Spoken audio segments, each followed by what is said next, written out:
The villagers said the old manor breathed in the dark. They said its doors sighed, its windows trembled, and its corridors whispered stories no living tongue remembered. Yet nothing inside that abandoned estate felt as alive as the small wooden chest hidden beneath its staircase. The chest was locked, dust-coated, and carved with symbols older than the kingdom itself, but the most haunting thing about it was not its age or its mystery. It was the quiet, rhythmic beating that came from within, like the lonely heartbeat of someone waiting centuries to be found. If you believe in kindness, second chances, and the healing power of compassion, make sure to like, comment, share, and subscribe. Your support keeps stories like this alive. The people of Eldamir avoided the manor, but one person could not keep away. Rowan Hale, a 19-year-old often taken in by the village woodworker, found himself drawn to the manor the way lost birds are pulled toward the faintest glimmer of light. All his life he had felt a strange pull toward forgotten things, damaged things,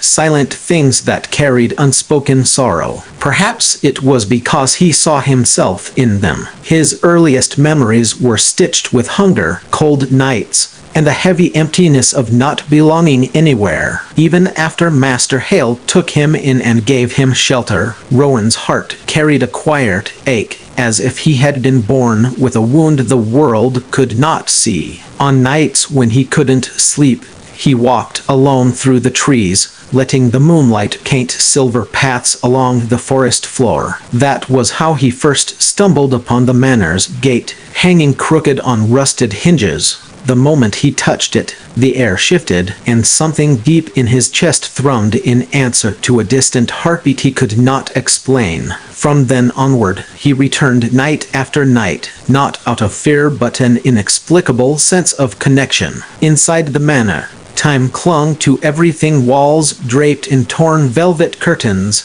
chandeliers dangling like abandoned constellations, portraits with faces faded into ghost-like blurs. Yet in the center of all that decay was the chest beneath the staircase, small, fragile, and heartbreakingly out of place. Rowan noticed the heartbeat the first time he brushed off the dust. He froze, thinking he imagined it, but when he pressed his ear to the lid, a faint thump echoed like a plea. It terrified him, yes, but it also awakened a fierce tenderness inside him. He promised himself he would return. Days turned to weeks. Rowan lived from dawn to dusk carving wood at the shop, and spent every night in the manor whispering gentle assurances to the chest he did not understand. He spoke to it about loneliness, fear, longing, and dreams too fragile to share with anyone else. In return, the heartbeat strengthened, as if responding to warmth it had forgotten existed.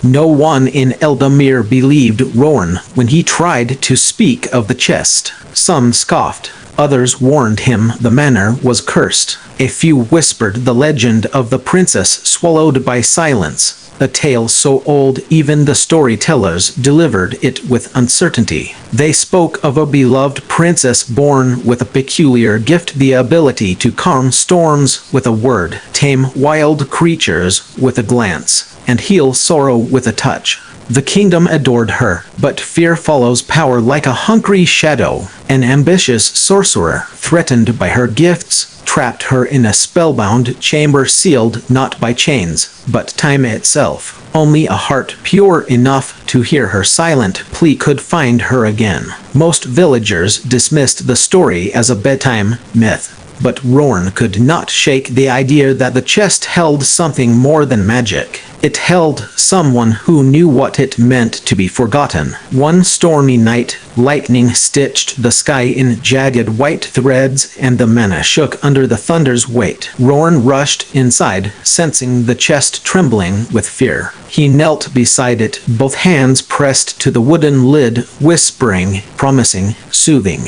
The heartbeat inside fluttered weakly, then steadied at the sound of his voice. Determined, Rowan pushed aside the growing dread and examined the carvings. His fingers traced the symbols until one glowed faintly under his touch. The chest pulsed. Rowan breathed deeply and whispered, "I'm here." Light unfurled from the carvings like morning sun across frozen fields, warm and gentle. The chest unlocked with a soft click that echoed like a sigh of relief. When Rowan opened the lid, the light swelled, and from within it emerged not a creature of myth, but a young woman curled like a sleeping flame, her dress woven of shimmering threads that looked half real, half dream. Her hair cascaded around her like spilled moonbeams, and her face soft, peaceful, fragile, carried the haunting beauty of someone who had waited far too long. As Rowan lifted her carefully into his arms, warmth blossomed around them.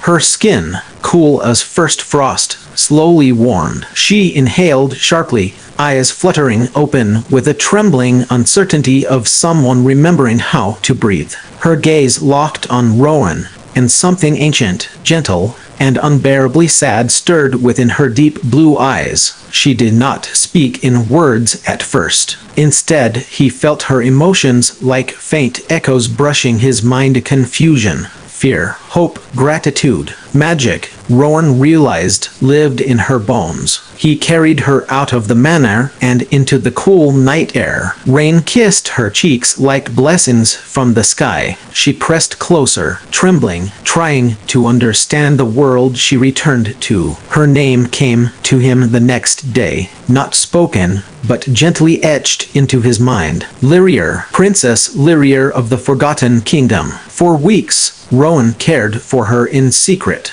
hiding her in a small room above the woodshop. Her strength returned slowly, like a flower opening shyly after centuries of winter. Her magic glimmered in subtle ways: a candle lighting when she touched it, a wilted flower straightening when she brushed its petal, a wounded bird healing in her palm. But her heart, heavy with the time she lost, ached more deeply than any spell could fix. She asked silently about her family, her kingdom, her people. Rowan's silence told her the truth. They both dreaded the world she knew was long gone. Yet as they spent their days together, something gentle unfurled between them. Rowan showed her the village, the forests, the rivers whose songs she had forgotten. Lyrier began to laugh again, a sound so soft and luminous it made even the wind pause to listen. Her presence changed Rowan too. The emptiness he carried since childhood softened,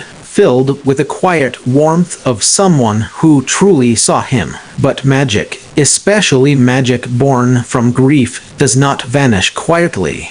The sorcerer who once imprisoned her had not died but lingered in shadow, sustained by dark remnants of the spell that bound her. He felt the moment she awakened, and he wanted her back. Shadows began creeping across Eldamir, subtle at first: a sudden chill, dying plants, restless animals. Rowan felt it long before the villagers sensed anything wrong. One evening, as sunset painted the sky in fierce streaks of red, Lyrier placed her hand in his and showed him a vision. A future where darkness swallowed Eldamir, where the sorcerer reclaimed her, where the world dimmed under his hunger for power. Rowan refused to let that happen. He had once been powerless, a child without protection, a boy who hid from storms with nothing but thin blankets for shelter. But now he had someone to protect, someone worth everything he had. The final confrontation came on a wind-torn night when the forest twisted under a sorcerous storm. Shadows rippled like ink across the earth.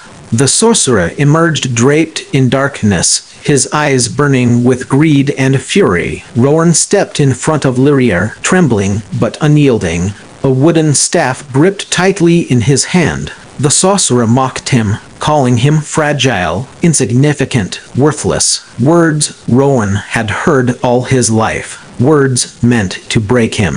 But Lyrier touched his back, and warmth flowed through him, igniting the quiet strength he never knew he possessed. Her magic intertwined with his resolve, forming a shield that pulsed with fierce light. The sorcerer's shadows struck it again and again.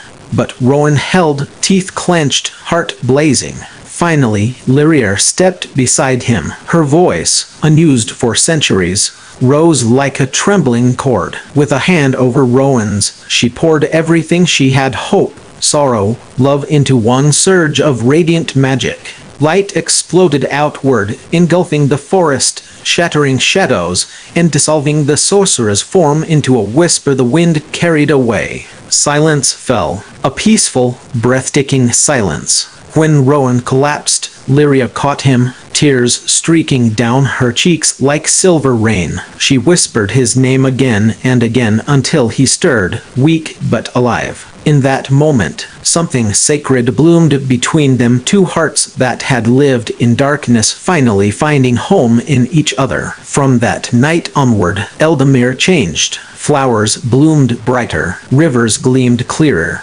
Lyria's magic restored forgotten corners of the village, and Rowan's kindness stitched community where there had been distance. They were not royalty and commoner. They were simply two souls who healed each other. As seasons passed, the villagers no longer told stories of a forgotten princess. They spoke instead of a young woman who brought life back to the land, and the quiet-hearted boy who saved her not with power, but with compassion.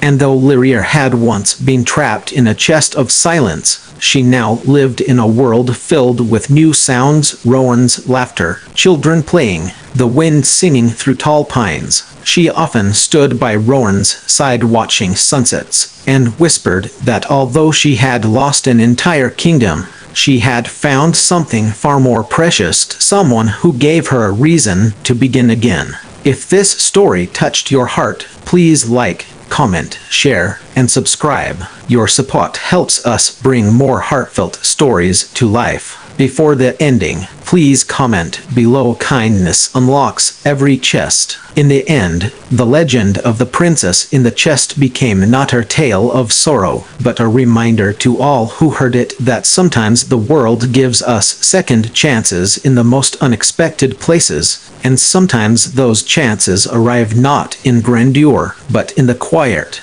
steady heartbeat of someone who refuses to give up on us.